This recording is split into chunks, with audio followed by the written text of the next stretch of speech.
Police brutality is defined as the unwanted or excessive and often illegal use of force against civilians by U.S. police officers.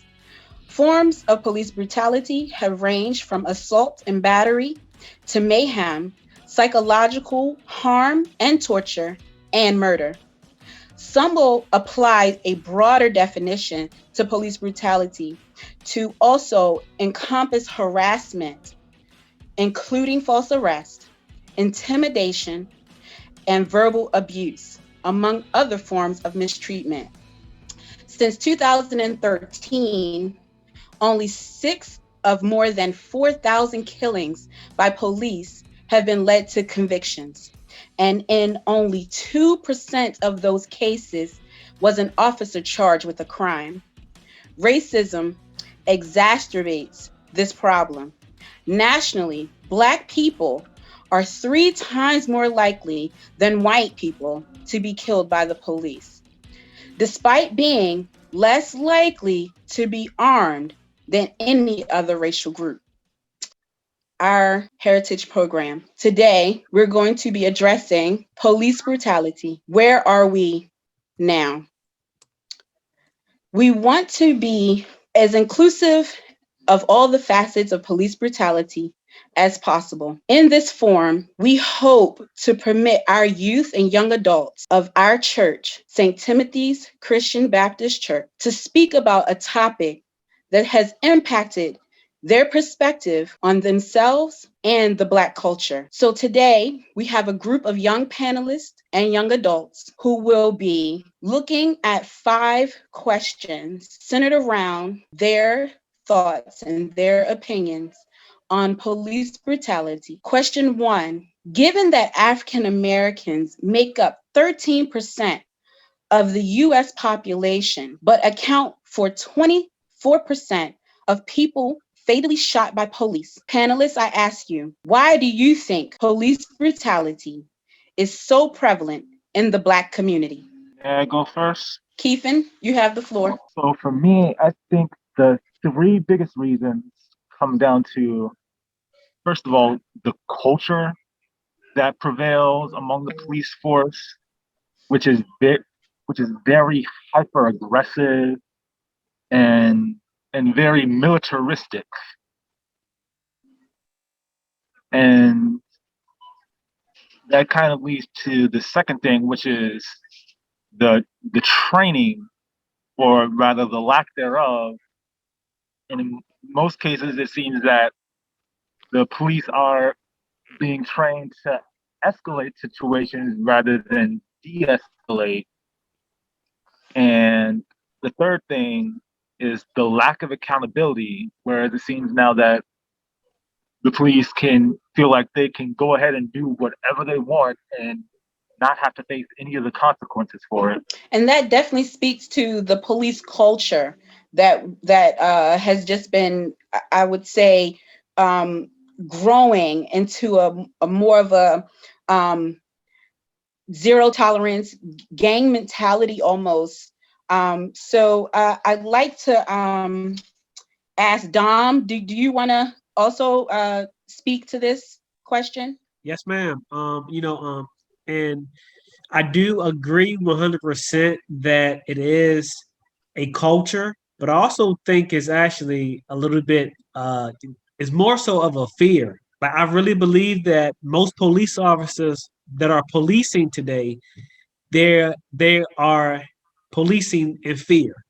So if you're not familiar with the community, you're not familiar with the people you're dealing with on a daily basis, you're already ups in arms. That's why most of the time when you get pulled over, they already have their hands on their weapons, whatever it may be. That's because they are fearful. And I believe when you are operating from a place of fear, it causes you to escalate any minor thing, because you are worried about making it home as well too. So I don't believe that every police officer is bad, and we know that, but I do believe that majority of them are policing out of fear. Definitely the ones that are policing in like the inner, like the neighborhoods where it may not be that well. So and that well, you're speaking to possibly the lack, the poverty, more impoverished communities. Yeah, I definitely agree with that. Does anyone else on the panel have anything to add to what our panelists have just stated, speaking maybe more so to the poverty or just stereotypes that come along with some type of racist ideologies? I'm glad you segued into stereotypes because that was exactly what I was going to hint upon next, rather. Because when it comes to what is, I guess, expected of us as a race, doesn't match the race majority or any sort of at all because we're very diverse as a people. Like, especially nowadays more than ever, where I don't think it's hard for any of us to be I don't think it's hard for us to be different from basically everyone else. And so Okay. we're seen as like maybe hot tempered, aggressive, and like hard to reason with. A lot of us are really reasonable and knowledgeable and well spoken. Like Mm-hmm. best way I could possibly relate it to something is like the concept of, now this is way back, but Othello, right? He was a man who was really well spoken, not like the others. He was black, right? In his environment, and everyone saw him not as highly, or they saw like they didn't expect him to be so gentle, kind, understanding. Mm-hmm. Mm-hmm. And just like that, we are in a place where we are like him, where we're not as aggressive or not as underwhelming, or yeah, not as underwhelming as what they expect of us. They expect us to not be, able to reason or able to listen, or they expect us to immediately want to break the rules, and so they come, Right. they're willing to take their lives back. Yeah. I definitely agree with that wholeheartedly. So, oh, sorry, go ahead. No, I was saying absolutely. And I think that sort of kind of makes us think about, like you said, those stereotypes that a lot of police officers hold for us. And in Mm-hmm. thinking about that, the second question we want to pose to you guys is, can you think of some victims of police brutality? Just like throw out names of people that you know have been affected or either who have been killed at the hands of police. Well, I know recently, just that 9-year-old, the little girl, the 9-year-old that got pepper sprayed. Yeah. Yeah. Yeah. Uh, Mm-hmm. like there was just a better way of handling that situation. Yeah. She just wanted her dad, and she just wanted to be out of that situation because she's afraid. Like even in the video, you had the police officer telling her, uh, why are you acting like such a child, or why you being a kid? She's 9 years old, so it's like you're Right. not dealing with an adult, and there's more than one police officer with you. So there was just no need for that girl to be pepper sprayed. Just, Right. but she was already half her body, majority of her body was already in the car. So I mean, there was just no need. That's And that's I the think recent one. I think they didn't. I haven't seen where they released her name yet. And it's probably because she is so young. Um, but there are so many others that have uh, been not been as young, but still, the way that they may have been encountered with, or the way their encounter with the police, could have been so much better given their situation. And I mean, we're talking about Sandra Bland, Philando Castile, just, I mean, like, can anybody think of any other names? One of the earliest that I remember actually being televised, and I'm aging myself right now, is Rodney King. Rodney King, definitely. He was before social media, before the internet was Yeah. really popular. And I remember the trial. I remember his famous line, "Can't we all just get along?" They still Yeah. use it in sitcoms today. And I remember when those officers were acquitted, the riots that happened because the community was so outraged that they had it on tape. Mm-hmm.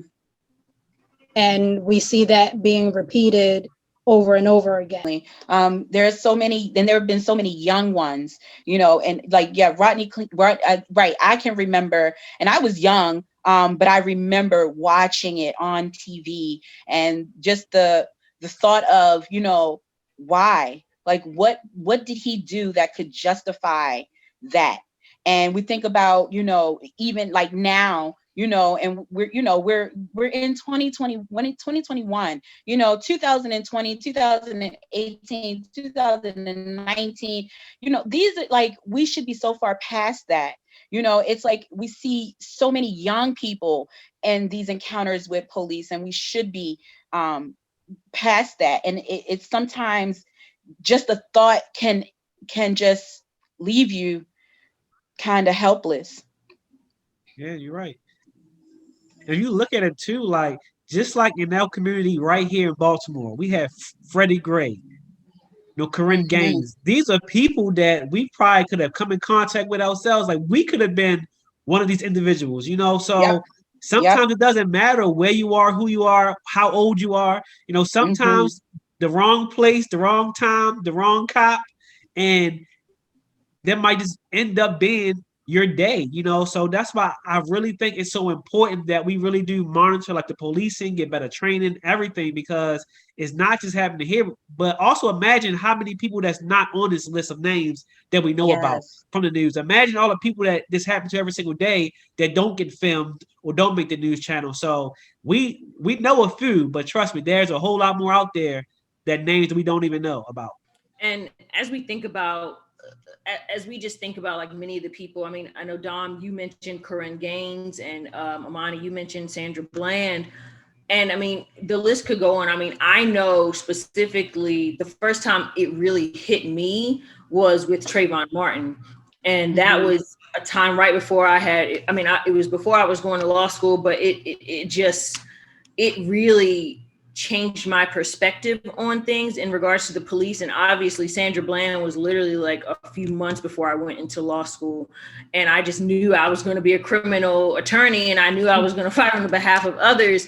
But in general, when we think about these lists of people who've been negatively impacted fatally by police brutality, many of them were men. So, for the fellas on the panel, how has this reality sort of shaped your interactions with the police, or how you view, not necessarily interactions, because we're hoping you don't interact with them, but just your perception and how you feel your interactions might be with law enforcement? And for me, like I think, it's mainly more about like how we are perceived. If you look at main media, we're perceived as criminals. If you watch Mm. videos, you watch TV, it's all like if you did if you was a person who never met a black person in your life, your Right. perception just for media alone, you're gonna look at us as a criminal or an actual threat. So just like any other black man out there, we don't want to have any interactions with police officers because we know when they approach us, they're coming from that same place of this person is already a threat even before they even see the actual threat as well. So just my skin color alone labels me that way. It's Mhm. definitely made me afraid. There was a time a few months ago where I got pulled over, and I was just speeding, but I'm just sitting there like thinking to myself, okay, can he see my hands? I'm literally going through all the prompts in my head, and I'm making sure my wallet is not in my back pocket, Mm. and that it's somewhere where he knows, or he or she knows that I'm going to go in my wallet if need be. Um, and just the dynamic. Beatrice was on, not on edge, but she was calm and she was talking me down, and I'm listening to her. But in my mind, I'm just like, all right, I need to make sure what I'm saying is right. I need to make sure that I am listening, and I need to make sure that I'm doing what it is that they need me to do. And so I'm just like literally making sure that I'm tuning everything out except this officer. Xavier, did you want to speak to that? I guess coming from a younger perspective, like For the sure. reality of law enforcement and your potential encounter with them.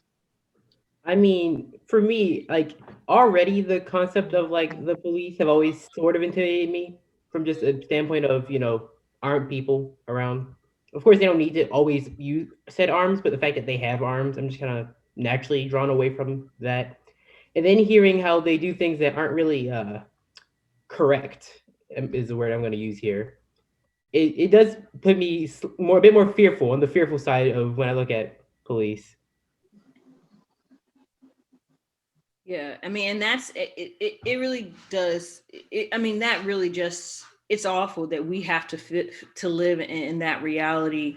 Um, and I mean, I think it's really, really important, just sort of kind of segueing into the second half of the panel and just quickly, acknowledging that, we've had a discussion about issues that, arise due to police brutality. And we've talked about why it's prevalent in our community and people who suffer from it and how it makes us feel when it comes to our interactions with law enforcement.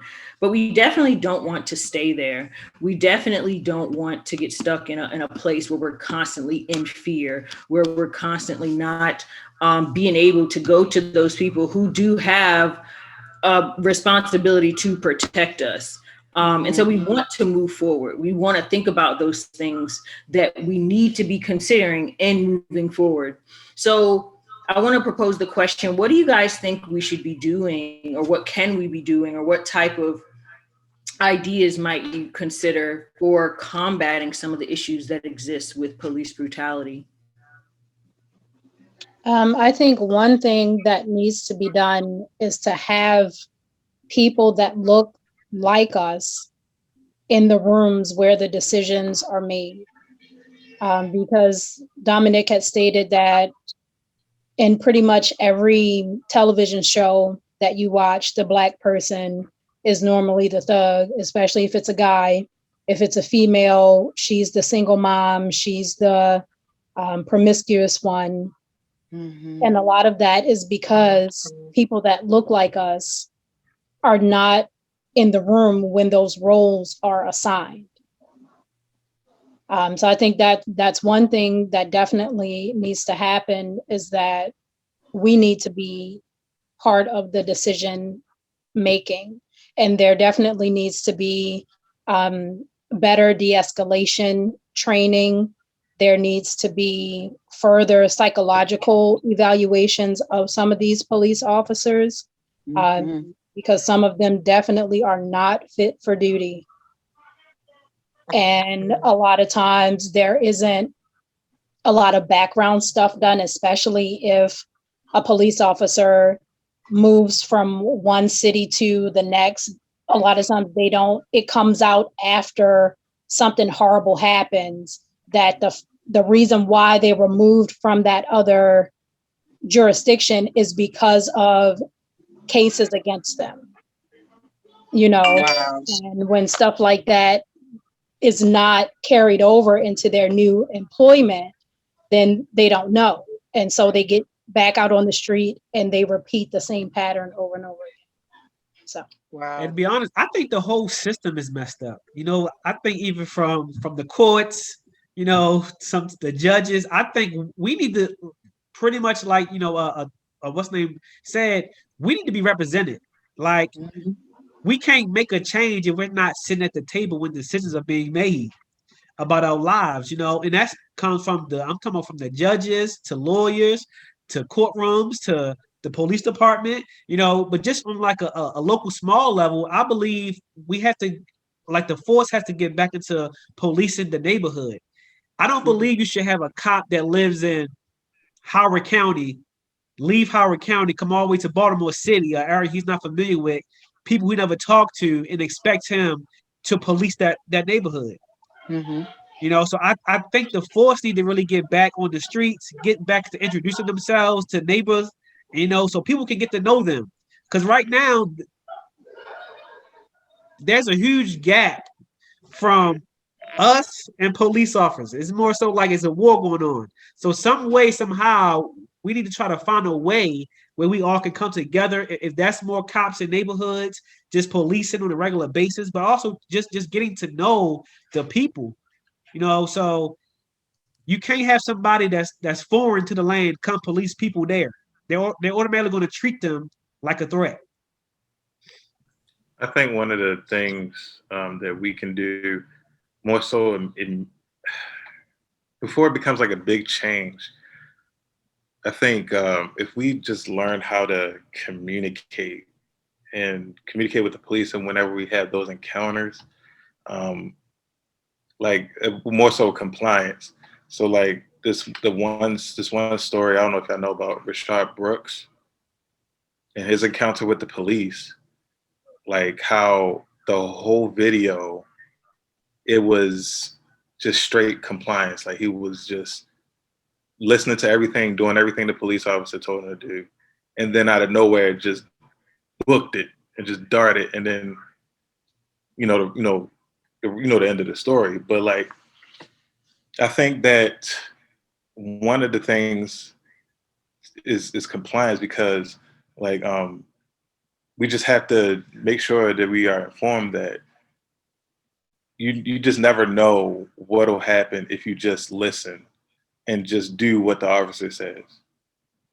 And and some situations are different, but I do think that in certain situations, compliance goes a long way. And just to do what the officer says and just move on and just make it out of there.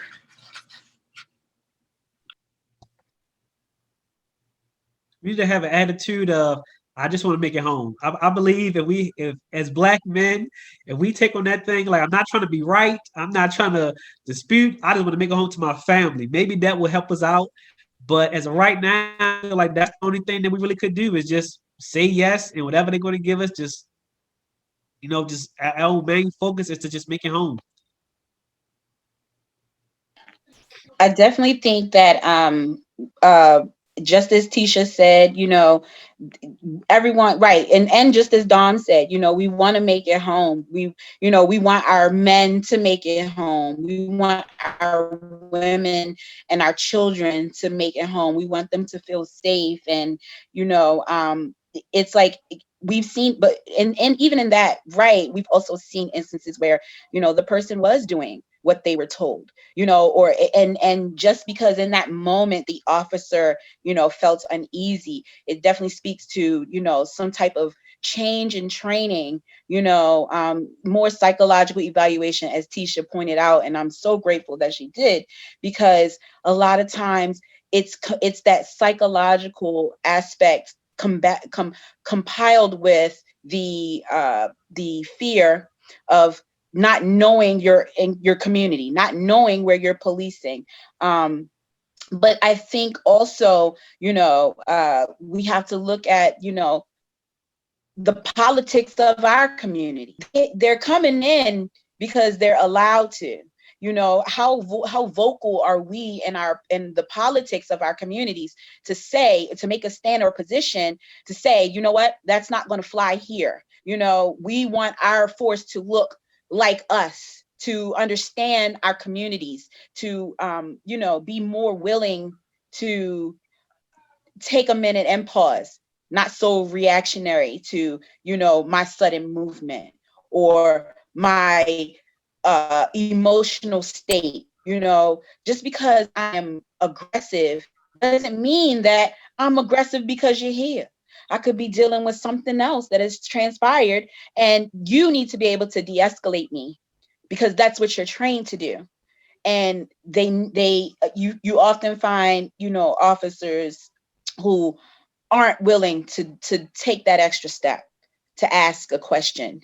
And even so, in those times, it's like, how can I think for me, my next thought is leading into the next question. How can our faith help us combat the negative experiences that we've had or may have had, or may have known others to have had with the police? And we want to look at that from the standpoint of, I've done everything I could. I was in the right, but you still took it to the left. Well, the first thing that we can do is just pray. And we've been talking about prayer in our Bible study recently. And one of the things that we learned is that we can always go to God in prayer. We can always ask Him for His wisdom, for His guidance, for His protection and deliverance. So definitely the first thing is to pray. Definitely, and with prayer, uh, Philippians 4:6-7, make your request known unto God by prayer and supplication. We serve a Father who not only hears our prayers, but also answers them in the way that works to serve Him and for His good. Through prayer, we are acknowledging that we have a problem, and God is the only one who can fix it. Even in our Bible studies, as we study prayer, we are learning that not only does prayer demonstrate our reliance and reverence of God, but it also grows our relationship with Him. I think another thing that our faith and our church community could do, and I believe our church was a part of it, is the neighborhood association in the community. Mm-hmm. Maybe finding out who the officers are, who patrol our community, and invite them. Of course, when COVID is over, invite them to service, invite them to some type of forum, not only with the people in our church, because a lot of people that go to our church don't live in the community, but maybe open up the church as a safe place for the people in the community to meet the officers that are in charge of keeping the community safe. You're right. And also too, yes, I believe 100% that we have to pray, and I believe that this isn't a change that will come from somebody passing a law that the next day everything's go back right, or one officer chief, or it's not gonna come from that. The change is gonna come from God. It is gonna require us to pray. I really believe that us as a people, if you look at it, we're not just harmed here in Maryland, or we're harmed all around the world. All around the world, people look at our race a certain way. So that should force us to do two things. It should let us know what's going on out here, but also let us know that as a people, we have to get back to praying, as a whole as well. If you look back 400 years ago, I'm sure the people in that time when they was here, being forced to work for free, I'm sure them people prayed. I'm sure they prayed, Lord, one day get us out of this, And it's the same thing here today. Like, we are a people that's being oppressed around the world. And it's only going to come, change will only going to come from us as a whole praying and believing that God can make that change.